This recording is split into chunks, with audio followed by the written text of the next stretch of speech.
Good evening. चलिए आज हम लोग बात करते हैं अरस्तु के राजनीतिक चिंतन के ऊपर। लगभग 384 ईसा पूर्व मैसिडोनिया में जन्मे अरस्तु को एक से ज़्यादा वजहों से आप जानते हैं। 17 साल की उम्र में ही उन्हें उच्च शिक्षा प्राप्त करने के लिए एथेंस भेजा गया। वहाँ उन्होंने प्लेटो के अधीन अकादमी में अध्ययन किया। अपनी शिक्षा के बाद वे वहाँ प्रशिक्षक के रूप में भी कार्यरत थे। अकादमी में लगभग 20 साल बिताने के बाद अरस्तु मैसिडोनिया वापस गए और वहाँ के राजा के बेटे अलेक्जेंडर, जिसे हम सिकंदर के नाम से जानते हैं, के शिक्षक बन गए। अलेक्जेंडर के अधीन मैसिडोनिया के विस्तार के साथ साथ अरस्तु एथेंस लौट आए और 335 ईसा पूर्व में उन्होंने अपना खुद का एक स्कूल खोला जिसका नाम था उन्होंने लिशियम। प्लेटो जहाँ ज्ञान प्राप्ति के लिए दर्शन शास्त्र पे विश्वास करते हैं, वहीं अरस्तु जो हैं वो प्रयोग को प्राथमिकता देते हैं। उन्होंने जीव विज्ञान, पृथ्वी विज्ञान, ब्रह्मांड विज्ञान, राजनीति, दर्शन शास्त्र, नैतिकता, तर्कशास्त्र आदि कई अलग अलग विषयों का अध्ययन किया। जब 323 ईसा पूर्व में सिकंदर महान की मृत्यु हो जाती है तो अरस्तु, जिसे मैसिडोनिया का समर्थक माना जाता रहा, पे अधर्म का आरोप लगाया गया। सुकरात के विपरीत जो दंड को गले लगाते हैं और हेमलक जो विष का प्याला है उसको पीते हैं, अरस्तु एक व्यवहारिक विद्वान थे। वह यूबोया द्वीप पर भाग गए। हालांकि 322 ईसा पूर्व में 62 वर्ष की उम्र में उनकी मृत्यु हो गई। राजनीति विज्ञान के पिता के रूप में विख्यात राजनीति नाम के शीर्षक की एक उनकी पुस्तक, जो कि बहुत बड़ा योगदान है राजनीति विज्ञान में। उन्हें पश्चिमी इतिहास में कानून के शासन, विचारशील लोकतंत्र जैसे महत्वपूर्ण विचारों के प्रवर्तक के रूप में भी देखा जाता है। अब बात करें कि अरस्तु जो है उन्हें प्लेटो के सबसे बड़े शिष्य के रूप में देखा जाता है, साथ ही साथ उन्हें उनका आलोचक भी माना जाता है। हालांकि प्लेटो के आलोचक नहीं है, बल्कि प्लेटो के जो विचार हैं उस विचारों में जो दोष है उसको दूर करने का प्रयास करते हैं। यही कारण है कि कुछ लोग जो हैं अरस्तु को सुधारवादी प्लेटो के रूप में भी रेखांकित करते हैं। अब हम देखते चले कि प्लेटो और अरस्तु जो हैं उनके विचारों में क्या समानताएं हैं। दोनों ही सुकरात परंपरा से संबंधित हैं और सोफिस्ट परंपरा के आलोचक। दोनों ही व्यक्ति की तुलना में राज्य को प्राथमिकता देते हैं। दोनों ही प्राकृतिक असमानता में विश्वास करते हैं और दोनों ही गरीबी को अज्ञानता के बराबर मानते हैं। साथ ही साथ दोनों ही जनसमूह में विश्वास नहीं रखते हैं। दैट मीन्स कि वो जनसमूह में विश्वास नहीं करते हैं, तो उनका जो फोकल है वो कहीं ना कहीं जो एलीट है, जो अरिस्टोक्रेट्स है, उसके ऊपर है। दोनों में मतभेद भी है। बुनियादी अंतर उनके दृष्टिकोण में है। अगर प्लेटो आदर्शवादी हैं तो अरस्तु व्यवहारिक है। अगर प्लेटो पूर्णतावादी हैं तो अरस्तु स्वर्णिम मध्य में विश्वास करते हैं, जिसे गोल्डन मीन के रूप में भी हम जानते हैं। अगर प्लेटो कट्टरपंथी हैं तो अरस्तु रूढ़िवादी हैं। अगर प्लेटो परम ज्ञान में विश्वास करते हैं तो अरस्तु सामान्य ज्ञान में विश्वास करते हैं। अरस्तु के अनुसार शासक को विचारों की दुनिया में बुद्धिमान होने की जरूरत नहीं, बल्कि उसे सांसारिक रूप से बुद्धिमान होना चाहिए। अरस्तु का जो ज्ञान सिद्धांत उसे देख लिया जाए। अरस्तु का प्लेटो के अनुसार विचार इस दुनिया से स्वतंत्र रूप से मौजूद हैं। प्लेटो के लिए विचार पदार्थ से स्वतंत्र है। हालांकि अरस्तु के अनुसार इस दुनिया के बाहर कुछ भी नहीं है, विचार पदार्थ से स्वतंत्र नहीं है। तो कहीं ना कहीं जहाँ प्लेटो ये कहते हैं कि जो विचार है वह पदार्थ केंद्रित नहीं है, लेकिन अरस्तु इससे विपरीत विचार रखते हैं।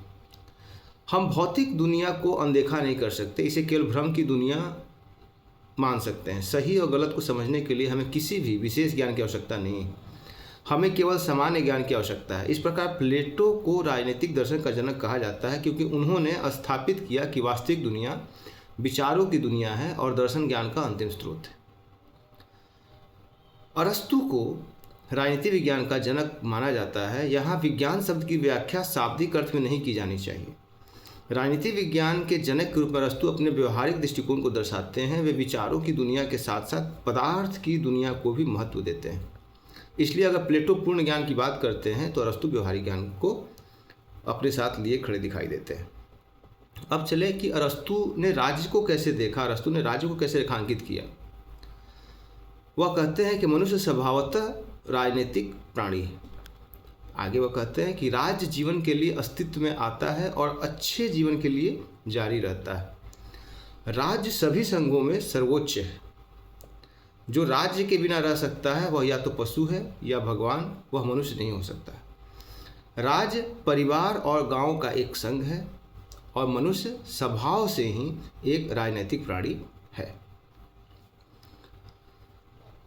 जो कथन अभी हमने अरस्तु के बारे में देखा, उससे क्या पता चलता, उसे ये बात पता चलती है कि अरस्तु राज्य के महत्व के बारे में बात करते हैं। वह यह दिखाने की कोशिश कर रहे हैं कि मनुष्य स्वभाव से एक राजनीतिक प्राणी है, जिसका अर्थ है कि प्रकृति ने मनुष्य को इस तरीके से नहीं बनाया है कि वह राज्य के बिना रह सके। अरस्तु सुकरात की जो परंपरा है उससे संबंधित व्यक्ति हैं और सोफिस्ट के स्तर का खंडन करते हैं कि राज्य पारंपरिक है और मनुष्य हर चीज़ का माप है या मनुष्य राज्य से पहले है। यह साबित करने के लिए कि मनुष्य स्वभाव से एक राजनीतिक प्राणी है, वह कई प्रकार के तर्क देते हैं। सबसे पहले वह मनुष्य की आवश्यकताओं के विश्लेषण के आधार पर बताते हैं कि मनुष्य एक राजनीतिक प्राणी है। वे कहते हैं कि प्रकृति ने मनुष्य को आत्मनिर्भर नहीं बनाया है। बुनियादी आवश्यकताओं को पूरा करने के लिए भी इसलिए पहला संगठन परिवार है। परिवार कुछ आवश्यकताओं को पूरा कर सकता है लेकिन सभी आवश्यकताओं को नहीं, इसलिए मनुष्य ने गांव बनाया। गांव कुछ आवश्यकताओं को पूरा कर सकता है लेकिन सभी आवश्यकताओं को नहीं, इसलिए मनुष्य ने राज्य को बनाया। इस प्रकार राज्य सभी संगठनों में सर्वोच्च है। केवल राज्य ही मनुष्य की सभी आवश्यकताओं को पूरा करने में सक्षम है। ना तो परिवार पर्याप्त है और ना ही गांव। राज्य ही एकमात्र ऐसी संस्था है जो आत्मनिर्भर है। वह यह भी सुझाव देते हैं कि राज्य अंतिम संस्था है, राज्य से परे किसी भी संस्था का कोई महत्व नहीं। यह मनुष्य के जीवन में उसके दायित्वों में सबसे अधिक हिस्सेदारी का हकदार है। राज्य अच्छे जीवन की पूर्व शर्त है। जब वो यह बात कहते हैं कि राज्य जो है अच्छे जीवन की पूर्व शर्त है, तो वो कहते हैं कि मनुष्य राज्य के बिना जीवन को पूरा नहीं कर सकता है। अरस्तु के शब्दों में ही अगर हम देखें तो राज्य जीवन के लिए अस्तित्व में आता है और अच्छे जीवन के लिए जारी रहता है। इस प्रकार मनुष्य की आवश्यकताओं के विश्लेषण के आधार पर अरस्तु यह साबित करते हैं कि राज्य एक प्राकृतिक संस्था है और मनुष्य एक राजनीतिक प्राणी है। अरस्तु के शब्दों में जो व्यक्ति राज्य के बिना रह सकता है वह या तो जानवर हो सकता है या भगवान हो सकता है, वह मनुष्य नहीं हो सकता है। इसका मतलब है कि राज्य के बिना रहने के लिए व्यक्ति में जानवर या भगवान के अलौकिक गुण होने चाहिए। दूसरा तर्क देते हैं वह, जिसको हम कह सकते हैं कि तर्क के आधार पर, तो ऐतिहासिक या कालक्रम के अनुसार से अगर देखें तो मनुष्य राज्य से पहले आता है, लेकिन तार्किक रूप से राज्य मनुष्य से पहले आया है। अब यह बात थोड़ी अजीब लगती है कि ऐतिहासिक दृष्टि से अगर व्यक्ति पहले है तो तार्किक दृष्टिकोण से वह राज्य जो है वह व्यक्ति से पहले कैसे होता है। यद्यपि मनुष्य पहले आया, फिर भी मनुष्य का जीवन मानव जीवन कहलाने योग्य नहीं हो सकता है जब तक मनुष्य ने राज्य का निर्माण न किया। फिर अगर हम उसकी बात करें आगे, तो जो टेलियोलॉजिकल उनका है, उद्देश्यवादी जो तर्क है, उसमें वो कहते हैं कि अरस्तु जो है वो कहते हैं कि नियति के स्कूल में विश्वास करते हैं। मतलब उनका जो स्कूल ऑफ थॉट है वह कहीं ना कहीं टेलियोलॉजिकल है और उसमें वो कहते हैं कि मनुष्य की नियति है उसे राज्य के अधीन रहना। प्रकृति ने मनुष्य को इस तरीके से बनाया है कि वह राज्य से बच नहीं सकता। तो उपरोक्त तर्कों के आधार पर उन्होंने मानव जीवन में राज्य के महत्व को स्थापित किया। अब अगर हम इसके आलोचना के पक्ष देखने की कोशिश करें तो कुछ प्रश्न उठने स्वाभाविक हैं कि क्या राज्य एक प्राकृतिक आवश्यकता है। यह राजनीतिक विद्वानों के बीच में बहस का विषय बना हुआ है। उदाहरण के लिए यदि आदर्शवादी मानते हैं कि राज्य आवश्यक और सद्गुण का स्रोत है, तो उदारवादी मानते हैं कि राज्य एक आवश्यक बुराई है और अराजकतावादी मानते हैं कि राज्य अनावश्यक बुराई है। तो कहीं ना कहीं इस पे यह एक तर्क बनता है कि वास्तव में राज्य की उपादेयता क्या है और राज्य की जो उपादेयता है, जो उसकी यूटिलिटी है, वह मनुष्य के जीवन में किस हद तक है। अब अरस्तु ने इसके बाद जो कंसेप्ट दिया उसको हम कह सकते हैं कंसेप्ट ऑफ सिटीजनशिप, नागरिकता संबंधी जो सिद्धांत है उनका। तो सबसे पहले अरस्तु अपने चिंतन में यह बताते हैं कि कौन कौन नागरिक जो हैं वह नागरिक की श्रेणी में नहीं आते हैं। वैसे कौन कौन से लोग हैं जिन्हें हम नागरिक स्वीकार नहीं कर सकते हैं। तो जिनको वह बहिष्कृत करते हैं उसमें दास, जिसको हम स्लेव कहते हैं, बच्चे महिलाएं और बूढ़े। विदेशियों को बाहर रखने के सामान्य नियम के अलावा अरस्तु जन्म और रक्त को भी मापदंड बनाते हैं। संपत्तिवान वर्ग से संबंधित मूल निवासी वयस्क ग्रीक पुरुष, उनके अनुसार नागरिकता एक कर्तव्य है, राज्य के प्रति कर्तव्य है, राज्य के मामलों में भाग लेने का कर्तव्य है, जैसे कानून बनाना और न्यायिक व्यवसाय। जब वह बहिष्कृत करते हैं महिलाओं को, बच्चों को, गुलाम को, वृद्ध लोगों को, तो उसके लिए भी उनके पास तर्क हैं। महिलाएं क्योंकि वे परिवार घर के कामों में इतनी व्यस्त रहती हैं, उनके पास राजनीतिक कार्यों के लिए समय नहीं। बच्चे क्योंकि उनमें परिपक्वता का अभाव होता है, गुलाम क्योंकि उनमें विवेक नहीं होता है, और वृद्ध लोग क्योंकि उनके जो शारीरिक स्थिति है वो अनिश्चित रहती है। तो इन ग्राउंड्स पे वह नागरिकता का जो मापदंड निर्धारित करते हैं, इसमें इन लोगों को बाहर करते हैं। हालांकि यह भी आलोचना से मुक्त नहीं है। अरस्तु के नागरिकता के सिद्धांत को लोकतांत्रिक और वांछनीय नहीं माना जा सकता है। यह नागरिकता की एक संकीर्ण अवधारणा है। हालांकि हम उनके सिद्धांत को पूरी तरीके से खारिज नहीं कर सकते। वह एक समझदार तर्क देते हैं कि नागरिकता एक कर्तव्य है। अगर नागरिक राज्य के मामलों में गुणात्मक भागीदारी करने में जोखिम नहीं उठा सकते तो उन्हें नागरिक मानने का कोई मतलब नहीं है। ऐसे व्यक्ति केवल औपचारिक अर्थों में नागरिक होंगे, किसी भी वास्तविक अर्थ में नहीं। तो नागरिकता का जो कंसेप्शन आज हमारे सामने है, अरस्तु के चिंतन में नागरिकता संबंधी जो विचार हैं वो वैसे नहीं थे। इसके बाद उनका जो अगला विचार आता है वह है थियरी ऑफ स्लेवरी, दासता का सिद्धांत। अरस्तु का यह सुझाव है कि दासता स्वाभाविक होने के साथ साथ वांछनीय और उपयोगी भी है। अब इस वांछनीयता का, इस उपादेयता का, इस उपयोगिता को अगर हम आज के लेंस से देखेंगे तो हमें ऐसा लगेगा कि अरस्तु ने अपने चिंतन में एक ऐसी बात कर दी है कि वो स्लेवरी को जस्टिफाई करते हैं। लेकिन अगर हम उस समय के कॉन्टेक्स्ट को देखेंगे, उस समय के समय और स्थान को देखें, उस समय की आर्थिक गतिविधियों को देखें, तब हमें कहीं ना कहीं लगेगा कि आखिर उन्होंने दासता संबंधी ऐसे विचार क्यों दिए हैं। प्राचीन ग्रीस में गुलामी की प्रथा जो है, दासता की प्रथा प्रचलित थी।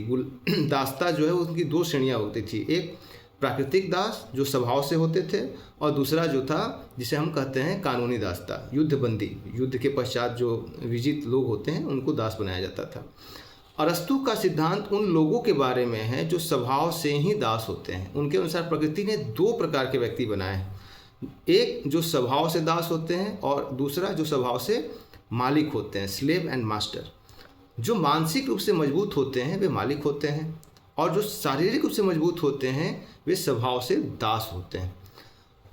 वह चाहते हैं कि हम प्रकृति के संदेश को समझें। प्रकृति ने कुछ व्यक्तियों को शारीरिक रूप से मजबूत बनाया है ताकि वे लंबे समय तक शारीरिक कार्य कर सकें। कुछ लोगों को मानसिक रूप से मजबूत बनाया है ताकि वह उन कार्यों में शामिल हो सके जिसमें मानसिक शक्ति या तर्क की आवश्यकता होती है, दृढ़ विश्वास या साहस की आवश्यकता होती है। जो लोग स्वभाव से ही दास होते हैं उनमें तर्क और साहस नहीं होता है। साहस भी एक महत्वपूर्ण गुण है, क्योंकि हमारे पास अगर साहस नहीं है तो हम निर्णय लेने में सक्षम नहीं होंगे। अब वह दास प्रथा को, दासता के जो कंसेप्शन हो उसकी यूटिलिटी को भी बताने की कोशिश करते हैं, जिसका जस्टिफिकेशन वह इकोनॉमिक फ्रेमवर्क में लेते हैं। वह कहते हैं कि दास प्रथा एक तरीके से यह आर्थिक व्यवस्था के लिए उपयोगी है। जो लोग शारीरिक रूप से मजबूत हैं, वे लंबे समय तक काम कर सकते हैं, वे राज्य के लिए उपयोगी हैं। यदि मालिक के पास दास हैं तो दास उसके लिए काम करेगा, और मालिक जो है वह राज्य में गुणात्मक भागीदारी कर सकता है।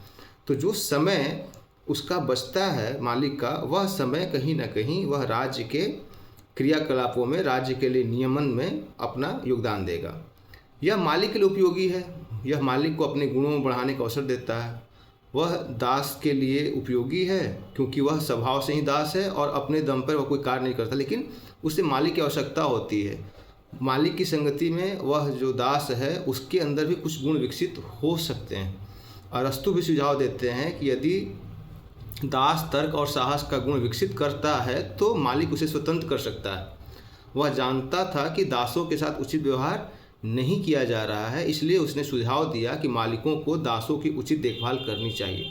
तो कहीं ना कहीं इस प्रकार की जो दास प्रथा है उसमें एक एग्जिट पॉइंट है कि अगर उसमें दास में रेशनैलिटी आ जाए, उसमें करेज आ जाए, तो वह दासता से निकलकर एक सिटीजनशिप के स्टेटस में आ सकता है। हालांकि इसकी आलोचना भी है। दासता स्वाभाविक है, दासता स्वाभाविक हो सकती है, लेकिन हम प्रकृति में नहीं रहते। योग्यतम का अस्तित्व प्रकृति के सिद्धांत में रहता है, समाज में सिद्धांत होना जरूरी नहीं। सुकरात ने भी खुद माना था कि वह निर्धारित नहीं करे कि क्या होना चाहिए, बल्कि इसके विरुद्ध क्या होना चाहिए। समकालीन समय में अगर हम देखें तो संस्था की उपयोगिता जो है उसकी कोई भी मात्रा को किसी भी स्तर पे आप उसे दास प्रथा को उचित नहीं ठहरा सकते। हर व्यक्ति के साथ सम्मान से पेश आना चाहिए। मानवीय गरिमा एक ऐसा सिद्धांत है जिससे समझौता नहीं किया जा सकता है। हम इमैनुअल कांट को उद्धृत कर सकते हैं। उन्होंने मानवीय गरिमा का सिद्धांत दिया कि प्रत्येक व्यक्ति अपने आप में एक लक्ष्य है। किसी भी दूसरे व्यक्ति को लक्ष्य प्राप्ति के साधन के रूप में नहीं मानना चाहिए। प्रत्येक व्यक्ति का अपना आंतरिक मूल्य होता है और किसी को भी दूसरे के लिए उपयोगिता के साधन के रूप में नहीं माना जा सकता। अरस्तु के दासता का सिद्धांत जो है वह परोपकारी तानाशाही है, श्वेत व्यक्ति का बोझ और सभ्यता मिशन जैसे मिथकों के लिए भी औचित्य प्रदान करता है। तो कहीं ना कहीं अरस्तु के इन सिद्धांतों का हम अगर देखें तो उसका एक प्रभाव बाद में जो विकसित हो रही अवधारणाएं हैं उसके लिए एक कंसेप्शन क्रिएट करता है। इसके बाद अरस्तु के जो संपत्ति संबंधी सिद्धांत हैं, अरस्तु के जो क्रांति संबंधी सिद्धांत हैं, उन सिद्धांतों की व्याख्या हम अगले वीडियो में इसके भाग 2 के तौर पे विकसित करने की कोशिश करेंगे। आज के लिए इतना ही।